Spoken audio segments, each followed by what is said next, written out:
Hi everyone, welcome to our second summer live stream. I am so happy to be able to be here with you. I am going to wait just a minute and then I'm going to begin. Before I begin, let me just frame the conversation for you. Today's live stream, based on our teacher group voting, is about um, the 21st, learning in the 21st century classroom, and also about differentiation. You're going to see that I have tried my best to focus the conversation, and I won't be delving too deeply into the 21st century classroom. I'm going to give you a brief overview, but majority of the presentation will be about differentiation, um, a couple of differentiated learning instruction activities, more than a couple, that we can use in our classrooms, and leaving you with some final thoughts. Also want you to know that, this is from my own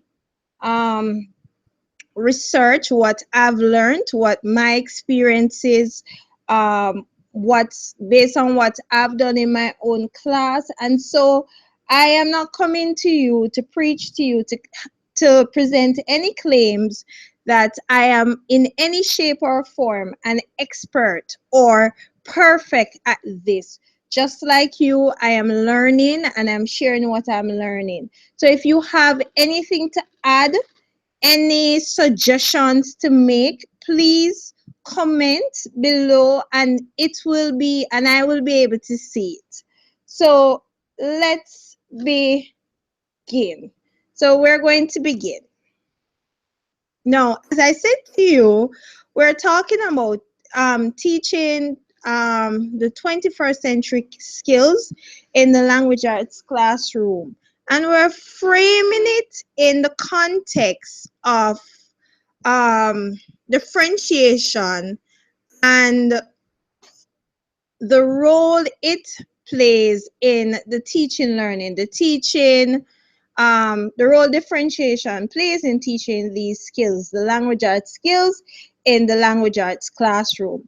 And basically, that is what our presentation, as I said before, is about. I'm a little nervous. All right, so let's quickly review the language arts skills slash standards.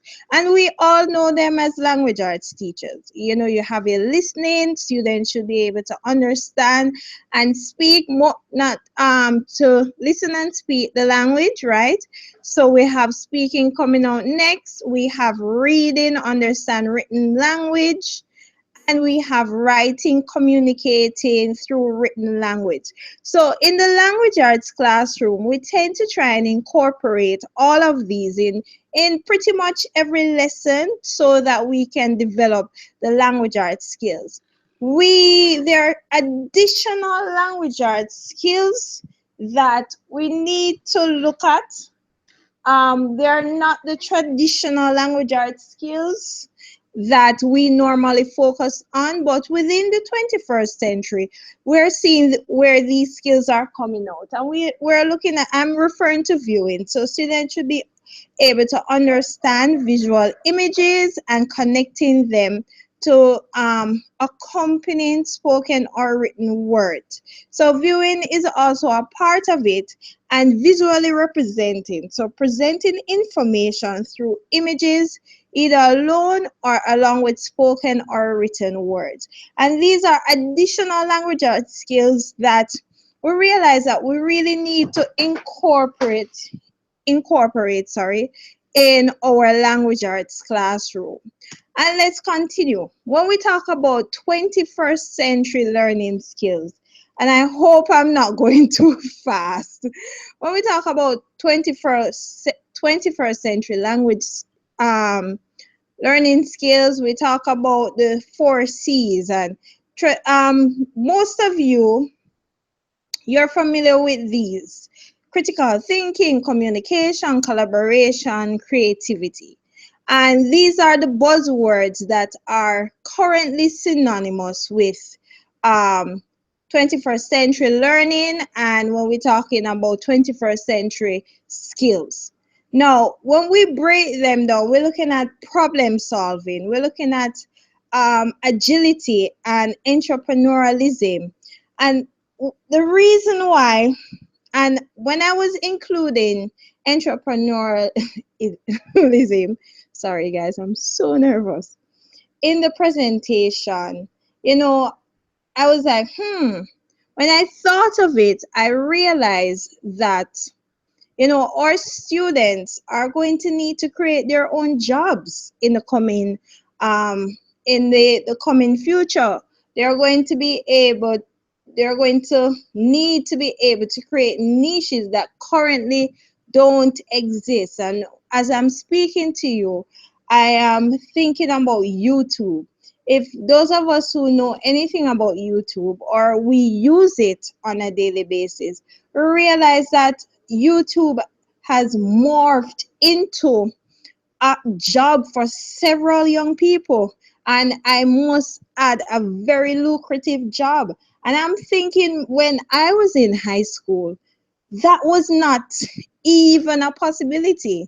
First of all, the internet wasn't so prevalent. And no, I'm not that old, but meaning that, you know, when we were preparing to go into the world, you know, we were thinking along the lines of traditional jobs. And now we're realizing that a lot of the careers and the jobs are careers that are now emerging. And we're talking about animation being one of those things that we see coming on full force. We're talking about other professions that are dying, and other professions that so we need to create our students for jobs that have not even been created. And it sounds crazy, but that's the world we're living in today. And we talk about effective oral and written communication skills. So that's a problem. And being a Jamaican, and I struggle with it, you know, being that the native language is Jamaican Creole. And yes, the official language is standard English, English, but there is a disconnect. And so I'm sure my colleagues from the other regions, they're experiencing similar things. So we have to prepare our students to be effective in oral and written communication. Accessing and analyzing information. Another thing, I realized that the critical thinking skills, the problem solving skills, those skills are the skills that our students are the weakest in. And as teachers, we try to say, how is it that we can develop these skills? How is it that we can really allow our students to think outside the box? And what I'm learning is that we ourselves need to think outside the box. And if we're thinking outside the box, we're going to provide opportunities for learning situations, learning environment that will scaffold that skill within them. And so that's another thing. And curiosity, you know, a lot of the things that we learn, and we think that they're not relevant to our everyday lives, which that's not the truth. A lot of the things that we learn are things we learn because of curiosity, because we say, I wonder how does, and then we dive down that rabbit hole and we discover a new environment. And that is what we want our students to have, you know, and that is tied into the creativity that we speak about. Now we're moving on to the characteristics. So we talked about the standards, we talked about the skills. Now, what kind of class will allow our students to create those skills. And we're looking at the learner-centered classroom with personalized instruction. And this is a point of discussion for all of us as teachers, all of us, because most of us, or a number of us, we're in classrooms that pretty much we have 1 to 40, 1 to 45. Some persons are even 1 to 50. And you can say how, but that is the reality that we face as throughout the region. You know, I I would think for some of us, you know, paradise would be having a classroom with a standard class size, 1 to 20 or 1 to 25. And for some of us, that's a dream that might never be attained. So how is it having these huge classes? How is it that we personalize instruction? And that is where differentiation comes into play, because we have 50, 40, 45 students within a class, and we have to cater to the different types of learners and the different types of different students to make the classroom a learner-centered classroom. And colleagues, have experienced it, and it is a challenge. I'm not even going to go around it, but at the end of the day, the the things I'm going to suggest to you are things that can help to create classrooms just like this to be more learner centered. We also need to employ new technologies in the teaching and learning process. And I I remember, and I'm going to be using. I remember, and my high school days are. I'm not.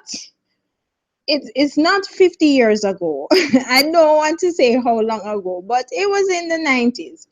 And when I think of my classroom, I don't recall being, you know, introduced, and I'm not pronouncing introduced to new technologies. I'm thinking, when I think, I didn't even know how to use a computer properly when I left high school.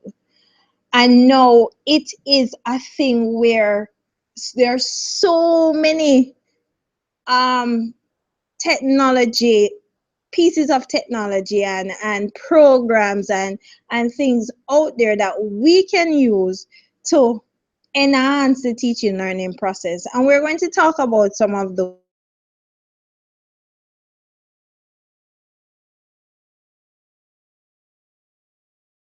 and I'm just going to minimize this to see if there's anyone making any comments, and then all right, going back. How is it I can employ these new technologies in my classroom when my students don't have a computer? But can I tell you, almost every student has a smartphone. And that is something that we need to talk about as educators, that we need to be honest as regionally Caribbean or Caribbean setting. Not every child has a computer at home. Not every child has access to internet at home. However, almost every child has a smartphone. And I know that a number of schools, they don't want students using the phones in the schools. And I totally get it. I totally understand. But then it comes to a point where we have to see how can we use the technology in the best way possible to enrich the teaching learning process, seeing that technology is limited, so going off on something I'm very all right. So students are producers slash creators, and you might be saying, but students are already producers slash creators because they create, they write, they make notes, they do the classwork. But when we talk about creators, are they planning, developing projects? And this ties into project-based learning. And I don't want to forget my point. And when I talk about project-based learning, I'm not talking about you typing up a pretty project that the student cannot do on his own.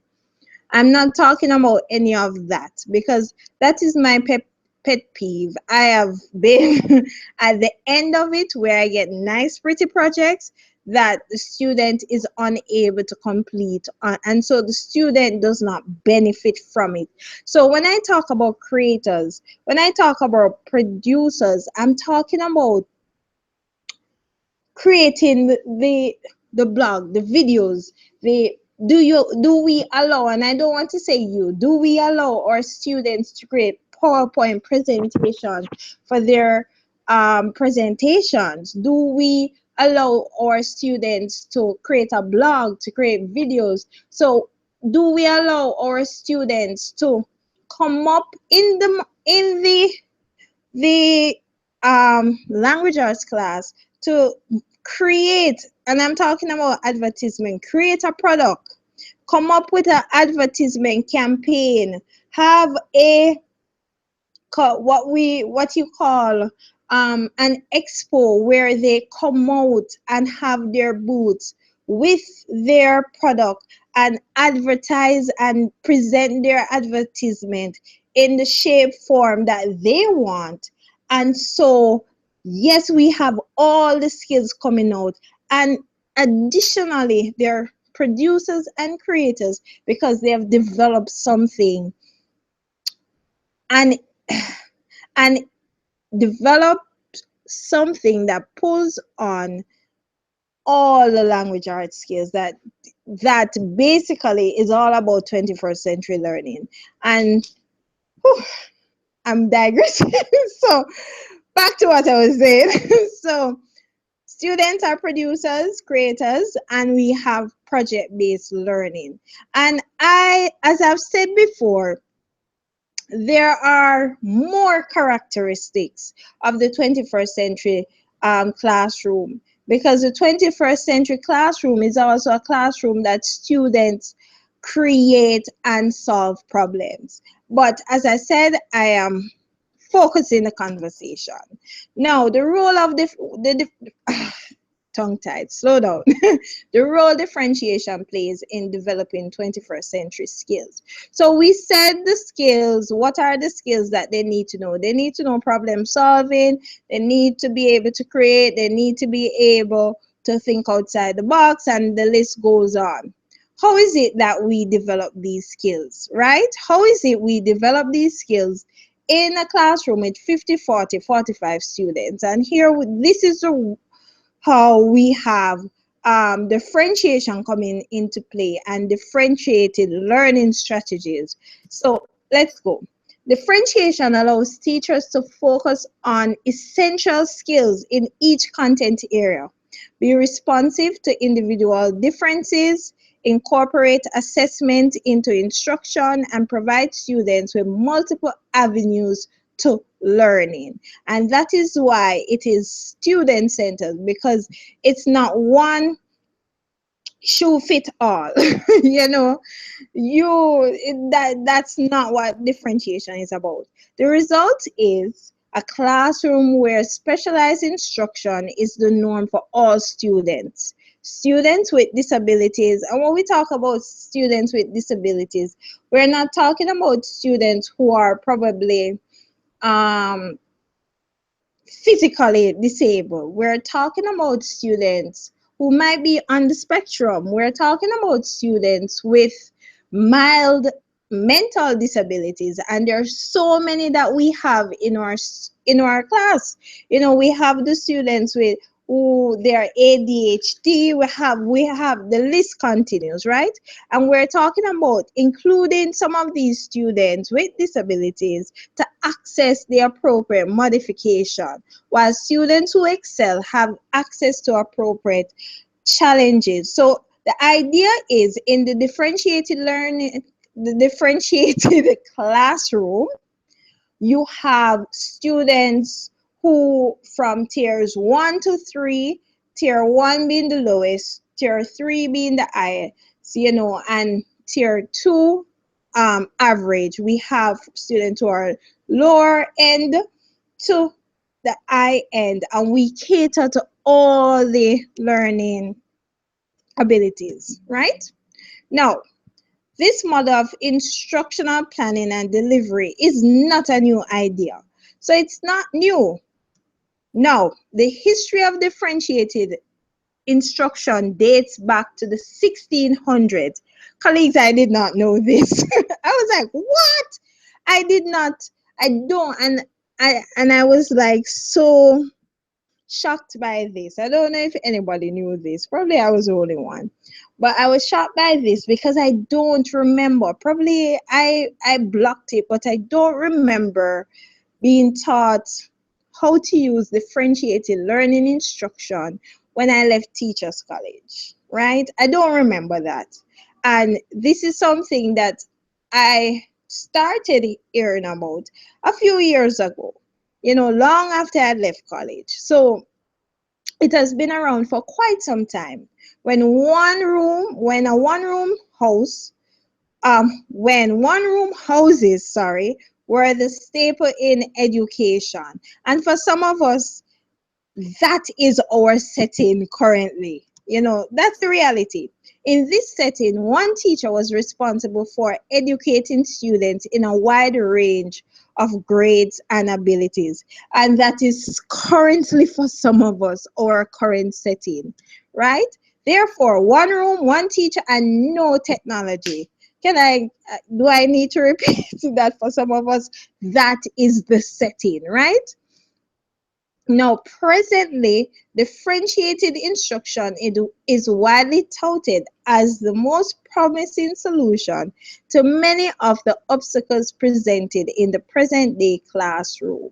And so that is where it started, in a situation where no technology, one teacher, one room, several students with several abilities. How do we use this now to cater to our students? Now, you need to know that this form of learning strategy, this form of learning strategy is very responsive. It's rigorous, it's engaging, it's relevant, it's inclusive. And so when we talk about differentiation, we're talking about knowing students. We have to know our students, because if we don't know our students, we don't know how to cater for them, and we don't cater to their needs, and we won't know what their interests are, what their learning styles, all of these things, right? Setting high expectations. So because students are being given assessment and content and methodology at their level, students are going to excel. And so the expectation is that, wow, I can do well. Motivating. And it goes back to what I'm saying. Capturing students' interest, relevant, using real life context. A colleague of mine really talked about this and really opened my eyes to this. We have been teaching our students in a context, often in a context that they do not know how to relate to. And a lot of the activities that we use as Caribbean teachers are activities that are European based, American based, and it's not native to our students, to our needs, to the things that our issues. And so we have to make that linkage for our students to let them see how real life context comes into play in this teaching learning process when they're learning, and don't allow it to be something outside of their experience. So if we're writing about letter of complaint, we look at what is going on in their lives, and I'm sure everybody does that.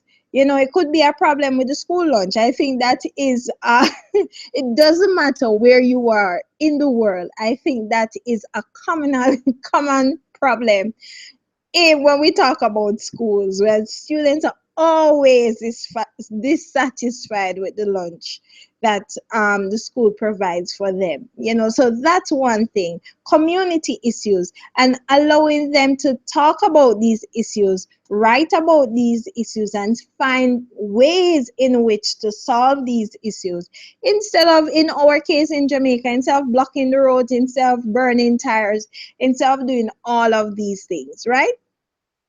And as we said, it meets students at their needs, very inclusive. And that is what differentiation is. Now, when we look at differentiated instruction, we look at, is the teacher's response to learners' needs, right? And we look at the principle. So we talk about respectful tasks, being given flexible grouping.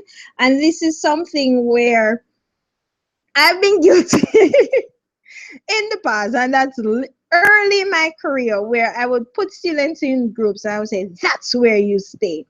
Not utilizing flexible grouping by interest, grouping by, you know, what they want. And so flexible grouping is something that's going to help you with your large classes. It also looks at ongoing assessment and adjusts based on the needs of the students. How do we differentiate? I'm going too fast. We differentiate according to content.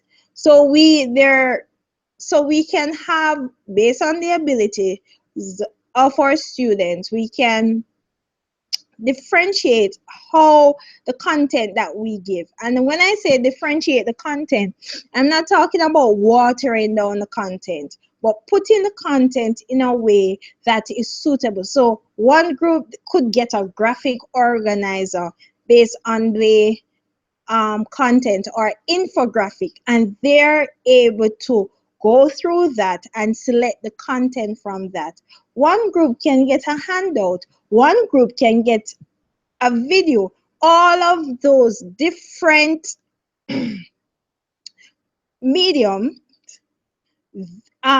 provide students with the same information, but the information is presented in different ways based on how the student learn, how our students learn, sorry. So we see one way of differentiating the content.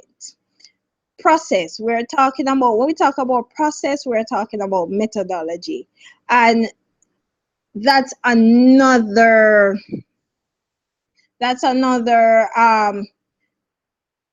list of things that we can talk about. And when we talk about product, we talk about assessment. Today we're going to talk about the different ways in which we can differentiate the product. So most of the presentation will be about that. And all of this is done according to the readiness of students, their interests, and their learning profile. Now, there are a wide range of assessment activities that are strategies that we can use when we're looking at differentiated instruction. These are a few of them right here. And you can look at them below. I'm not going to go into them, but you can see some of them we're already using, others, for the most part, most of what we're going to talk about today, some of them comes under tiered assessment, looking if I see any, right? And for the most part, some of the things that we're looking at, they're not mentioned here. So these are others that you can look at when we talk about differentiated instruction or strategies. Moving right along. So remember I talked about tiers. So we can put our students into 3 tiers. Now our students don't need to know that they're being tiered. And we're not going to tier them by, in some schools tier students by streaming them. I do not like the idea of streaming students, but for some schools, they find it as effective. What some schools do is that they, in each classroom, there's a mixture of students at the different tiers. So tier one being the tier that, and I don't want to say the lowest ability, but those students are the students who typically they need more help, they need more scaffolding. They might be a little slow in understanding abstract concepts. Those are the students we're talking about. And notice the questioning cues that you start these students off with. That does not mean that they're supposed to stay at that level. The idea is to gradually move them from one tier to the next. So this is an issue we have. Teachers tend to be against tiering assignment because they're like, so, you know, they're all expected to do the same test and they're all expected to do all of this. The idea is to meet them at the level that they're at and move them from the level that they're at to the level that you want them to be. And that's the real aim of tiering assignments, to build students at the level that they're at so that they can progressively move to another level, right? And here we have possible products, meaning assessment activities that students can do at tier one. And as you can see, tier two, the work is a little more complex. This tier two normally facilitates, or it's normally filled with students who are average. The average students who are okay. You know, those are the students that we all want, we don't necessarily have. And this is the types of questioning that you can give them, types of activities. And finally, we have tier three. And you notice tier three, or exceptional students, and you notice the types of verbs that are used and the types of activities, more critical thinking skills. I want us to bear in mind that in our classroom, we often think that the students at tier one are the students who give us the most problems. I've noted over the years that tier one students and tier three students are students who, especially for tier three, when they get bored, when our exceptional kids get bored, they create a lot of the issues we have in our classroom. And so we need to, I think for the most part, our education system, it only caters to the average. When you think of it, and we need to be honest, in years gone by, if you're a student who would need scaffolding, you were lost. And if you're a student who is brilliant, you know, you're also lost, because you realize that you're finished quick and you're bored and you're all over the place and you're giving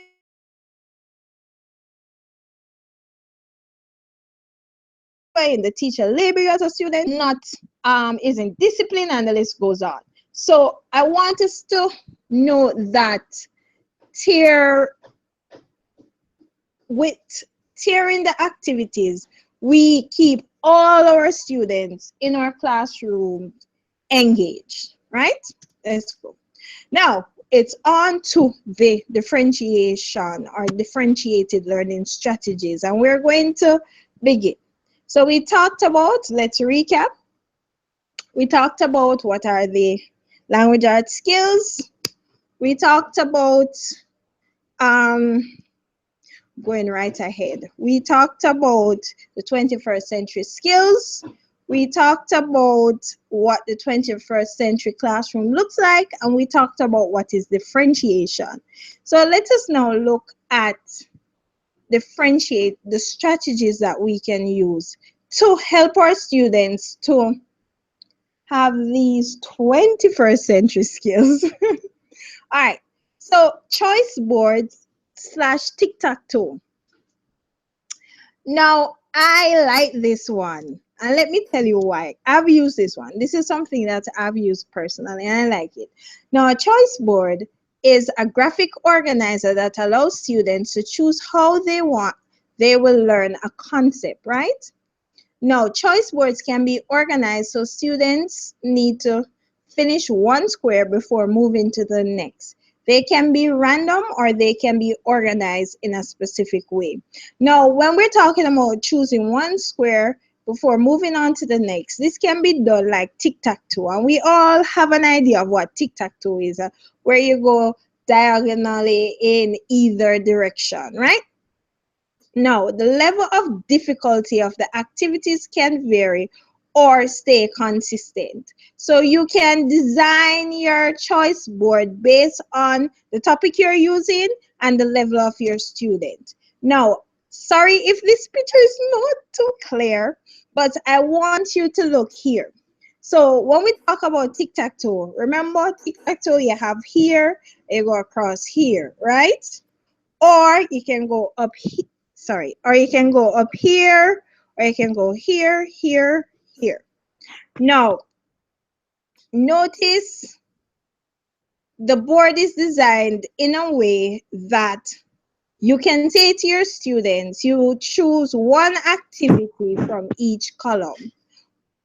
You can say to your students, okay, you must do the center, and this is how I've done it. You must do the activity in the center, and then you decide you complete it in a tic-tac-toe format by choosing whether you want to go here, here, here, and you get the idea, right? Now, let's just look at a comprehension one, where the teacher has questioning, visualizing, making connections, main idea, making predictions, and in essence, you have 1, 2, 3, 4, 5, 6, 7, 8, 9.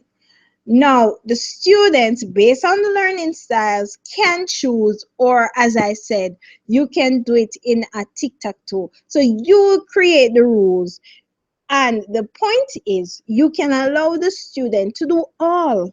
You can allow, if the student is an exceptional student, you can say to the student, okay, you start with these, and when you're finished and you have reviewed them, you can move on. And so the student remains engaged. As you can see, looking at the activity, this should give you an idea of some of the things that you can use choice board / tic-tac-toe for. And remember, colleagues, this can be used for any topic, any subject. It doesn't matter what you're doing, you can create a choice board. And I love this. I absolutely love this one. Learning menus. This is another one that I love. Now, learning menus outline a variety of instructional options targeted towards important learning goals, right? Students are able to select the choices which most appeal to them. And learning menus and choice board / tic-tac-toe, they're similar in it provides students with options, right? The teacher directs the menu process, but the student is given control over his / her choice of options, order of order of completion, etc. So the student feels like they have a choice, that they're not being forced, right? And for those students who are rebellious and they want to do things their way, it gives them the illusion that they're in charge. Like, yeah, I can do what I want, that kind of thing. No, although I say you can do what you want, this should be given in the context. This should be given in the context. I'm sorry, colleagues. I'm a little distracted. This should be given in the context of set rules. Now, here's a sample setup of a learning menu, or you can say a menu planner, a dinner menu. You can decide what you want. So the menu has a main dish, and you can put how many dishes you want, and students will have to complete. You can say that they can complete 2, you can say that they can complete all, you can say it's up to you. Then you have a side dish when you can say students complete 2 of the side dishes. Then you have the dessert and you can say this, sorry, the dessert is optional, and you can even go as far as before having the main dish, you can add an appetizer, and you decide how you want to frame it, and you decide the activities that you place within your learning menu. As I said, it gives, although you're deciding what you're putting there, you can tier your assignment, put it from very difficult to limited to you decide. Now, here is one that I actually did.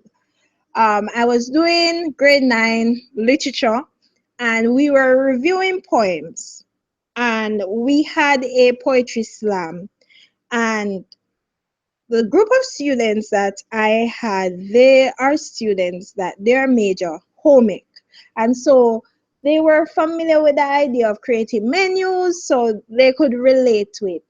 And the idea was that they would create it was a poetry tasting, and so they were being asked to review the poems that they don't understand, but it was being done in a creative way, so to speak, or I tried to make it seem.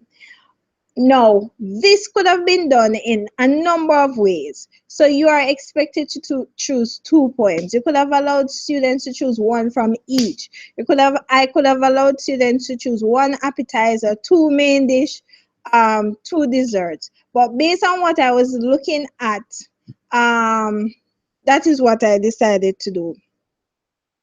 Now, at the end of the meal, students were given a chance to reflect, because what students did, I gave them the menus, and then they were in their groups, and then I went around to them and served them.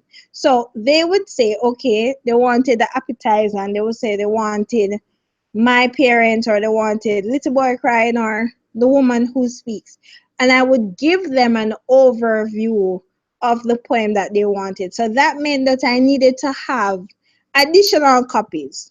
And then after they were finished, they ordered, or what I did, I allowed them to order their menu, took their menu, and then I presented their meal, and they were able to go through based on their needs. And then they, an reflective aspect. So the feedback that I got was very good. The students really enjoyed it. So that's one way you can incorporate menus in your lessons, and it doesn't have to be for lit or language.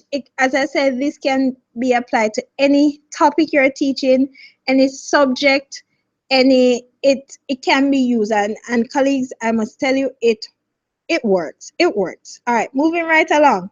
Cuban.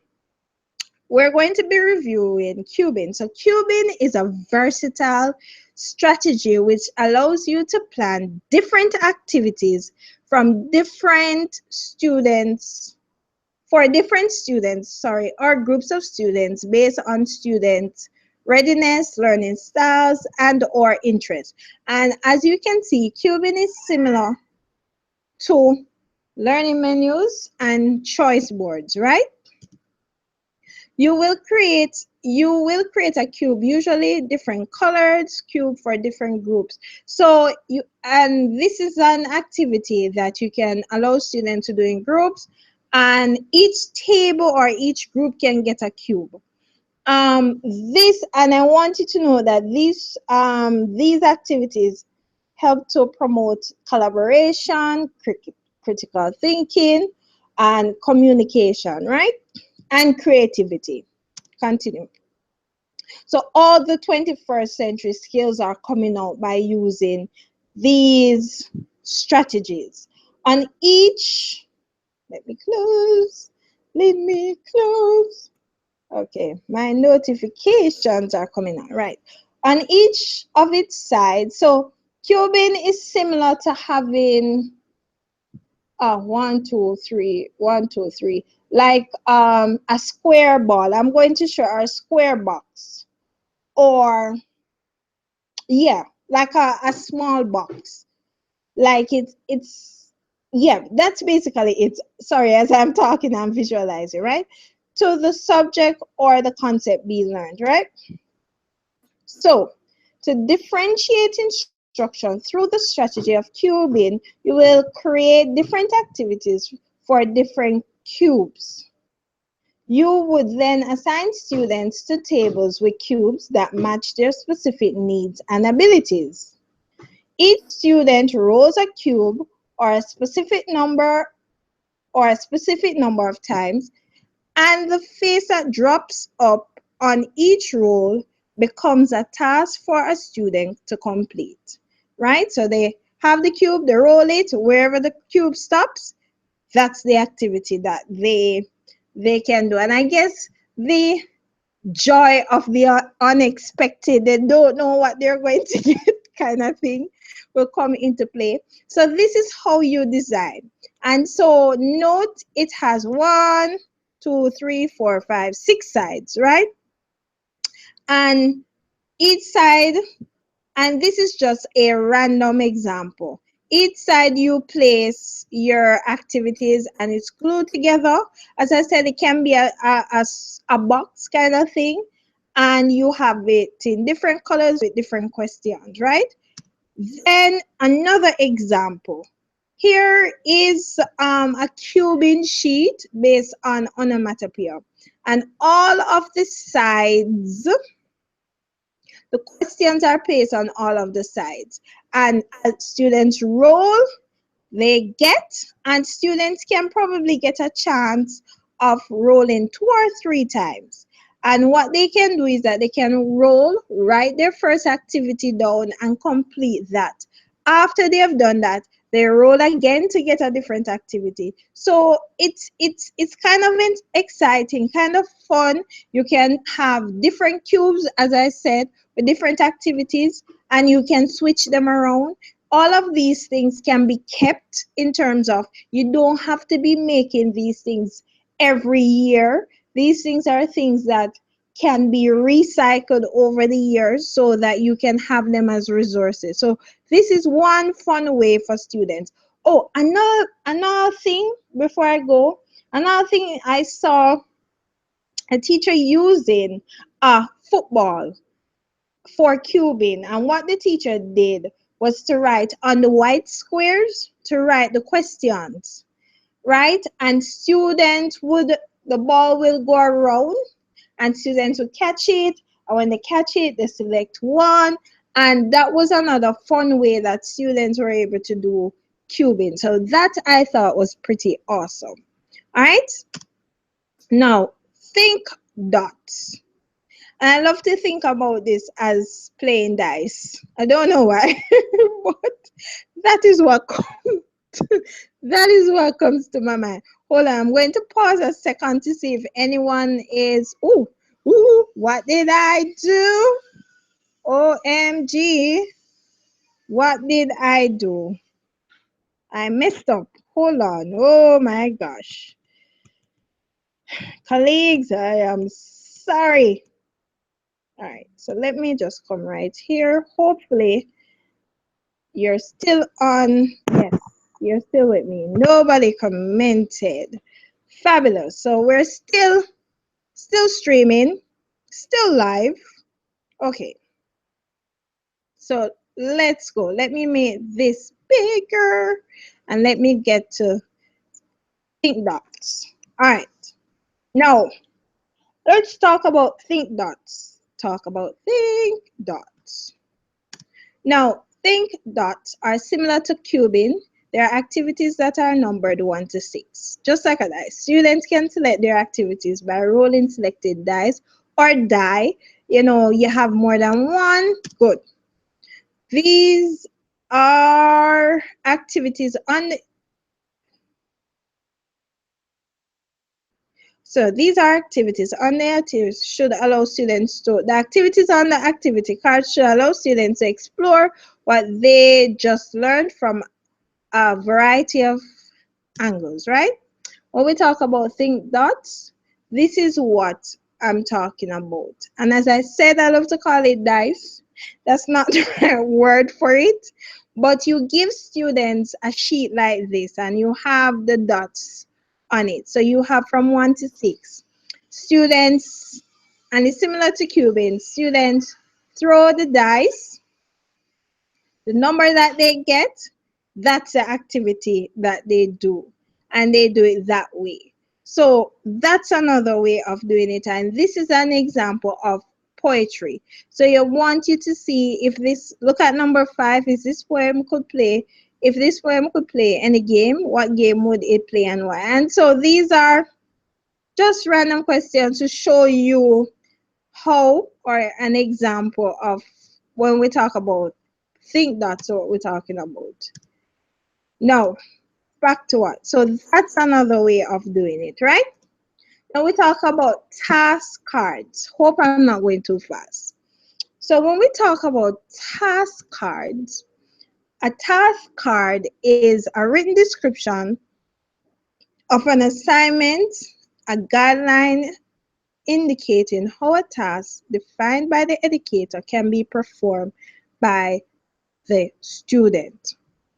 Now, the cards should be designed in such a way that they encourage problem solving, reflection, inquiry, communication, oral and written, and collaboration. Notice all the 21st century skills coming out.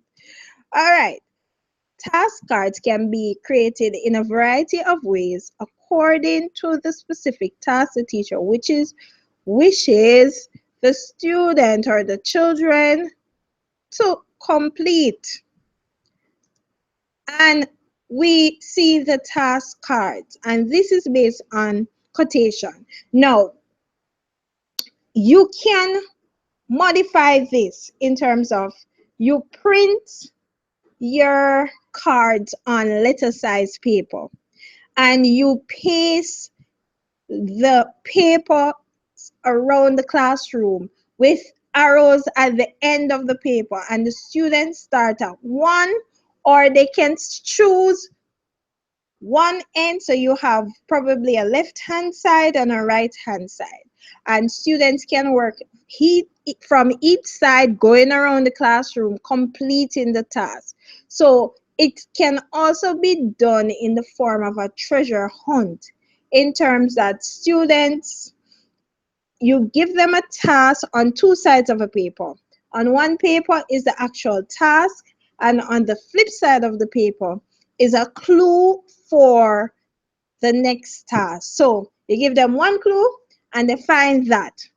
When they find that first task, the task is there and they complete the task. Before they can move on, they have to complete the task. And when they're finished, they flip it.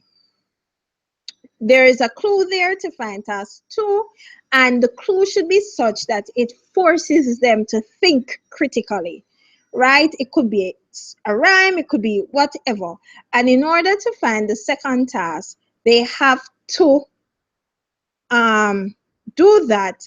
And you could limit this within an area. It could be within the class, it could be within a designated area where you're having class. You can decide to take them one day under the tree, and you might have a few trees around, you might have a few buildings around, and you have them in that enclosed area. And while they're learning, they're running all over the place.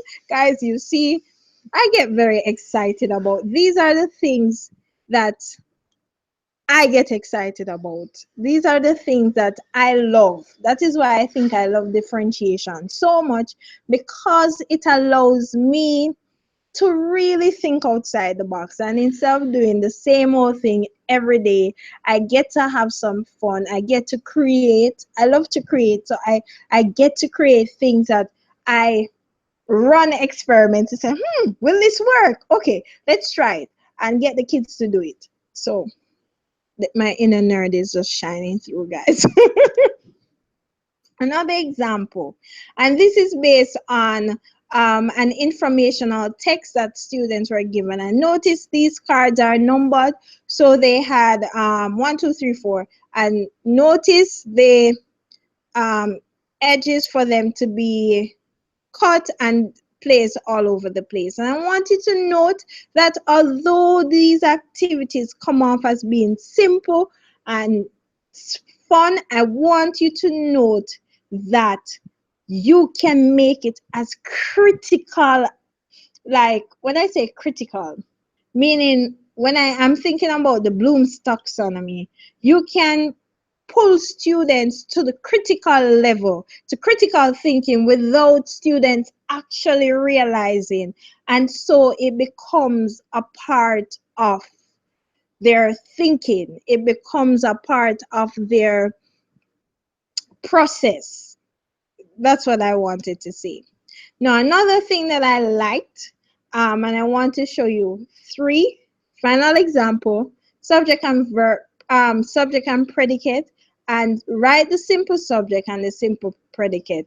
And these are simple task cards that can be placed. And as I said, this can be done for any age group, any subject, and you can make it as simple or as complicated as you would like it to be. All right, continuing. Raft. Ooh, Raft. Some of us, we know Raft. We use Raft. Raft is our jam. All right, I'm getting too excited now. Raft is a writing strategy that helps students understand their role as a writer and how to effectively communicate their ideas and mission clearly so that the reader can easily understand everything happening. And colleagues, I want to apologize if you hear a lot of noise in my environment. I don't know what is going on today. Today is very noisy, but nevertheless, I apologize, and let's continue. Now, Raft helps students focus on the audience they will address. So students will now learn how to modify the language they use based on the audience they have, so to speak, right? The topic, so the format, so they this know when to what format to use, and this is good. And I'm talking in context of CSEC. If they're writing a report, the report is different from the persuasive essay. So now that I'm thinking at the end of your writing unit, say for the end of the year, you can create a Raft writing prompt with all the different writing on it. The report, this persuasive, the short story, narrative, that's what I'm talking about. And students will have to choose the format that they're going to use, so they know the distinction to say, I'm going to use this, going to use that, going to use that, and the topic, the different topics. So, and another thing is that you can, so guys, this is just coming out in my head. You can have, all right, I'm going to mention it. All right, when we get to the next phase. By using this strategy, teachers encourage students to write creatively, to consider a topic with multiple perspectives, and to gain the ability to write for different audiences. Very important, very essential. Continuing. Raft. Raft assignments encourage students to uncover their own voices and formats for presenting their ideas about content information they are studying. Students learn to respond to writing prompts that require them to think about various perspectives. For example, are in Raft the role of the writer? Who are you as the writer?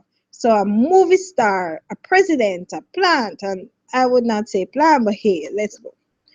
The audience, A for audience, to whom are you writing? So the R, what is your role as a writer? Who, A, who is your audience, right?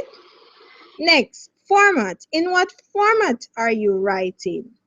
Are you writing a diary entry, a newspaper, a love letter? Topic, what are you writing about? And all of that spells out Raft. Now, let's look at a sample. So you have roles, so you could be writing, and these are just simple samples, and don't come for me. Don't say what is this. But simple example. So your student can pretend that the student is writing as a big bad wolf.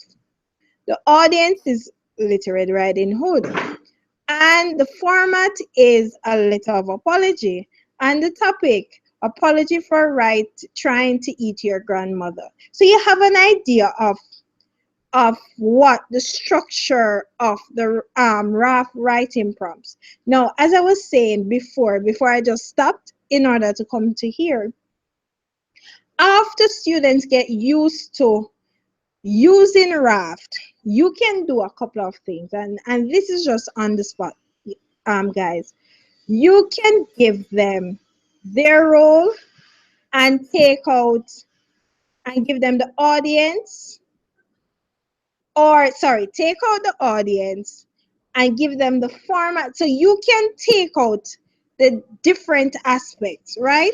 So students can decide based on the role, the audience, and the topic, what format they're going to use. So you can take out format and they will have to choose the format.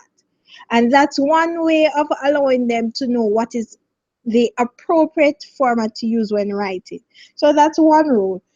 Students can have their role, format, topic, and they choose the audience. That's another thing. So I like this. I think I'm going to be playing around with this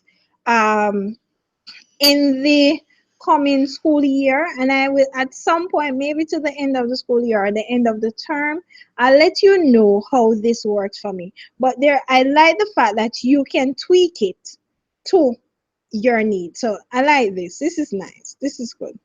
All right, so we're finished with Raft, right? Moving on. What are learning contracts?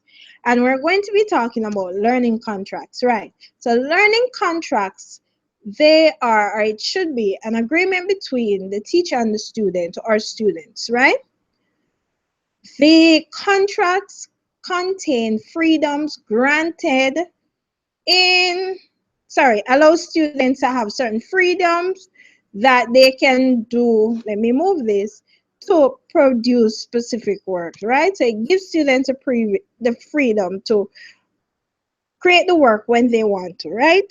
Not when they want to, but how they want to. It is largely teacher directed, teacher sets completion date and check-in requirements. So when you're creating your contracts, you set your dates and you say, okay, you need to submit draft 1, 2, 3, you need to check in here, right? Assignments are based on pre-assessment of students' readiness or interest, and all differentiated learning assignments should be based on students' readiness or interest, right? Now, give students control over their work. So learning contracts, it gives students choice about presentations, options, and can be tiered so that challenge level of problems, text, or skills practice are suitable for each student. So these are the different aspects of learning contracts. Now, looking before you, this is a sample learning contract, and it does not have to be like this, right? And so the students can select how they're going to present the work. And then you can allow them, this is a good way to demonstrate explain to you why they're selecting the concept that they're going to use to present their work.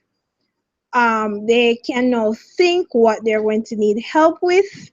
They can write their action plan. My action plan is, the rubric will be used to assess my final product is, my project will be completed by this date, and here you go.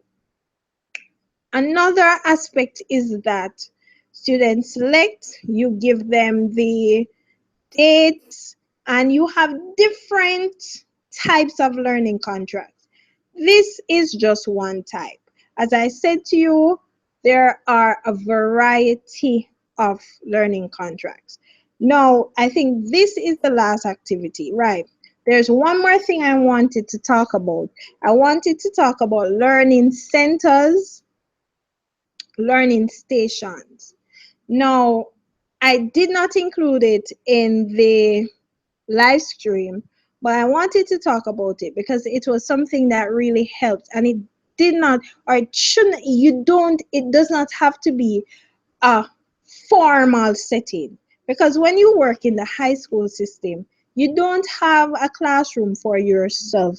You come, I don't want to say commute, but you go to the students. The students oftentimes they don't come to you.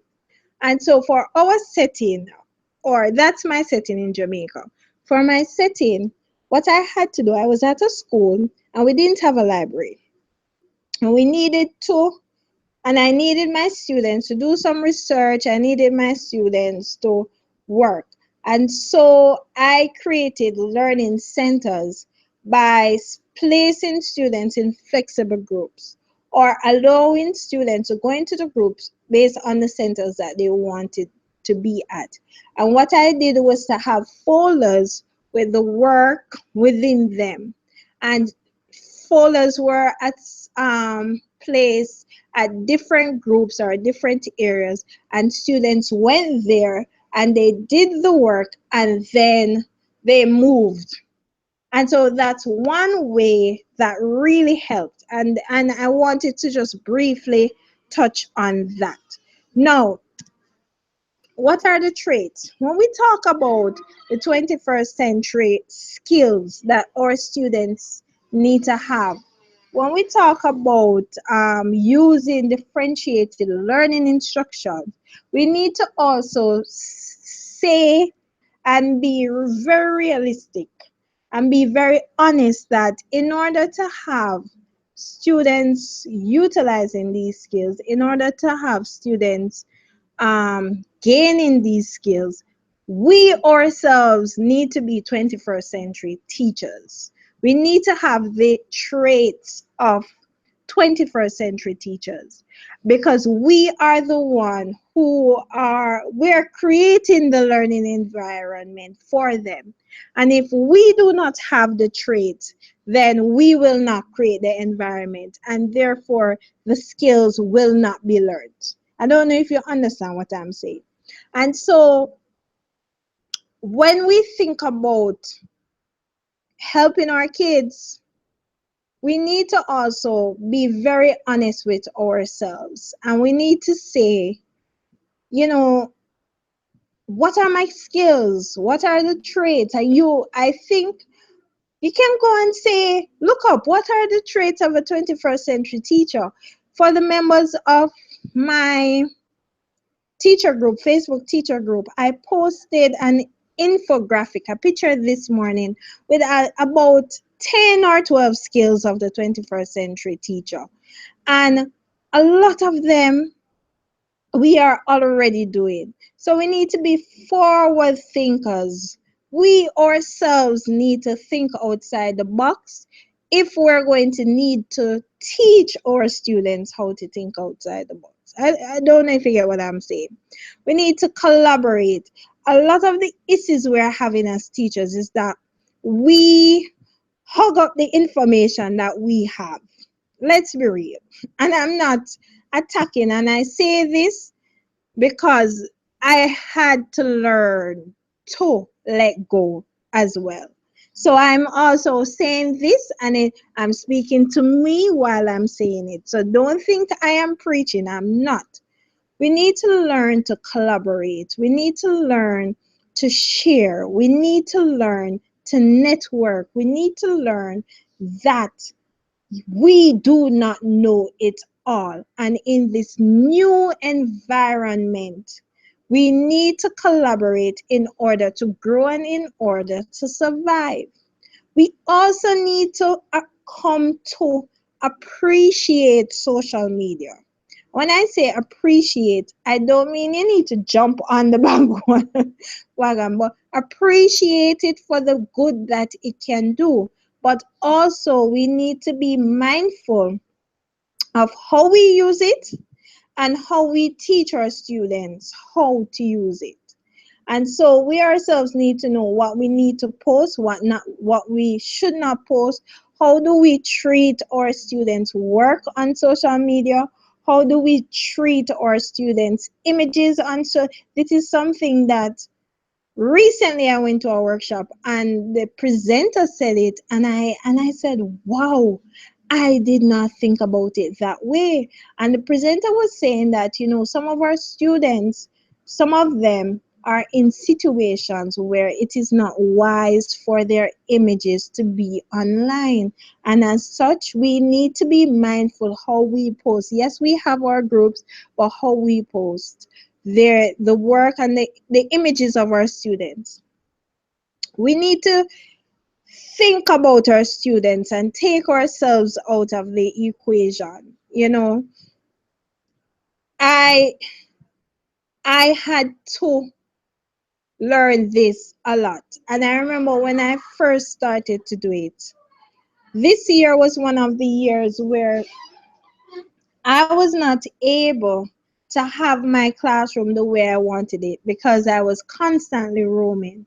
But for the last, 6 or 7 years, I noted that having structured processes and structured grouping and having flexible grouping, especially for lit, really helped my students to be critical thinkers in the context of analyzing. So I would teach them how to analyze the work, and then started just giving them a poem. Started by giving them a stanza of a poem, and we'll work together until I gave them the entire poem and said, this is your work, analyze it, break it down.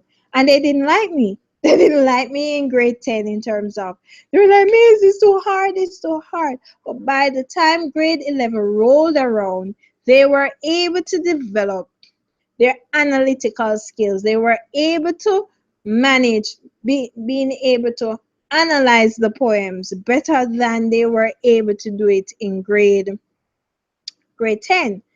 And so that would not have been possible if I did not take myself out of the equation. And so in terms of allowing the students to use the skills, trusting that when we facilitate and we give them the appropriate scaffolding and we give them the appropriate guidelines and we facilitate the process, that they're going to develop skills that we did not think that they could develop, right? We need to also remember we need to be lifelong learners. And this summer, I must say thank you. I don't want to call the name, but one of my colleagues, my supervisor, really, she just kept sending me information. And I was able to learn so much and able to think. My brain started to expand, so many ideas. At one point I was like, okay. My brain felt like it was going to burst. But through that I realized, and I said it before, in order to be a good teacher, I have to be a good student. I have to know what is relevant. I have to know what are the new theories. I have to know what's the new buzz, because a year ago, 2 years ago, we were not talking so much about 21st century skills, and we were not talking so much about differentiation. Yes, we were talking, but it was not a main thrust as it is today. And today, almost every meeting you go, every workshop, you hear differentiation. You hear 21st century skills, 21st century skills. Because we realize, as I said before, that we have to prepare our students for situations that do not currently exist, right? And so that's my 2 cents. I went off because I'm very passionate about this. And I'm very passionate because I've observed that as teachers, not only in Jamaica but around the region, we have a tendency to be too laid back, and we sit and wait for the Europeans to come in, the Americans to come in, and when they come in and present these studies, these research papers, we resent them for it. And I don't want to preach. We resent them for it, but at the same time, we're in the situation and we're not doing anything about it. And so we need to be more proactive. We need to really and truly start doing our own research, start publishing our own action plan, start creating and developing our own statistics that speak to and publish them, create the experiment and let it be known and share. Once again, collaborate, because we are all experiencing similar problems, and if we do not collaborate, we're going to be left in the dark, struggling and dying. Sorry, let me stop. Let me stop. And so my final thoughts are we preparing our students for life, or are we preparing them just to sit an exam? And I wanted to sink in a little, because the truth is, and I'm saying this because I have been guilty of it. And sorry if I sound like I'm shouting. We are in a system, an educational system, that is geared towards, whether we like it or not, it's geared towards our students sitting the final examination. In our case, it is CXC, CSEC. In other places, it is something else, but I'm speaking to my colleagues in the region. And as a result of that, a lot of times, or if it does not come on the exam, we don't teach it. Let's be real. And so, and as I'm talking, I'm thinking about comprehension. Comprehension is not on paper 2 anymore in the format that we're used to having it, but it is on paper 1. And I am sure a lot of us are not going to give our students comprehension questions that requires them to answer short answer responses anymore, because in our mind it's not on the exam paper, so we don't need to teach that in that way anymore.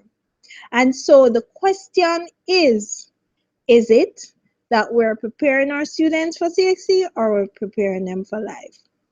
And as I say that, I'm going to say we have students who have 10, 12, 20 CSEC subjects, and they do not have a job. They are stagnant. They're not going anywhere, because we did so well to prepare them for the exam that they cannot function in the real world. I don't know. I don't know if I'm reaching anyone. I don't know if anyone agrees. I don't know if anyone knows what I'm talking about. But we have to prepare our students for life. And if we're going to prepare our students for life, they need to have the skills, and they need to be able to collaborate. They need to be able to communicate. They need to be able to be creative, sorry. And they need to have critical thinking skills. They need to. There's no two ways about it. You're going to realize that even for yourselves, a lot of the skills that we use in our daily lives as teachers, educators, whatever you want to call yourselves, are skills that we did not learn, are skills that we had to teach ourselves. A lot of the skills that we need to survive are skills that we need to problem solve. So, colleagues, think about it. And the question is how best we can prepare our students for life. That's it. That's it. Those are my final thoughts. I hope I did not bore you to death. I hope you found substance in what I had to share. As I said, this has been very helpful for me. Even in preparing this presentation, I learned so much. I am able to understand differentiation even more.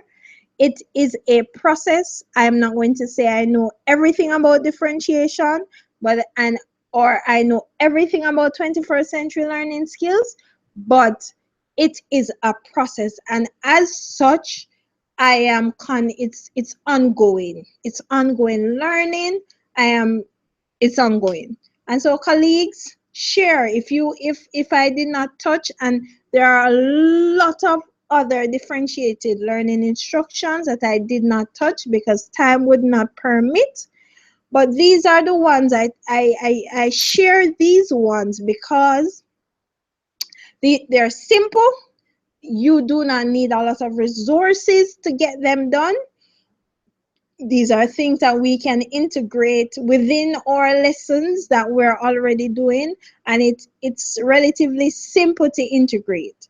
So this is why I chose these, and I'm sure you can suggest others in the comments below. My references, I did not do it all by myself. I had to reference a number of resources. And so I want to say thank you for your time. Thank you for your patience. I hope I did not sound like I am preaching, because I am not. And I want to say, please share, please comment, and hi to the one person who is watching. I appreciate you being here. Like, comment, subscribe. Members of my teacher group, I will be posting the video in the group. Please make your necessary comments below. And that's it, if there are no other questions. So I hope you were able to learn something. This is quite long. This presentation is long. So it's almost 1 hour, and yeah, 1 hour, 1.5 hours long. Did not expect it to be this long. I hope the quality was much better than previous, and I hope you learned a lot. Bye, and thank you for stopping by. Have a good day, good night, good morning, whenever you're watching this. Bye.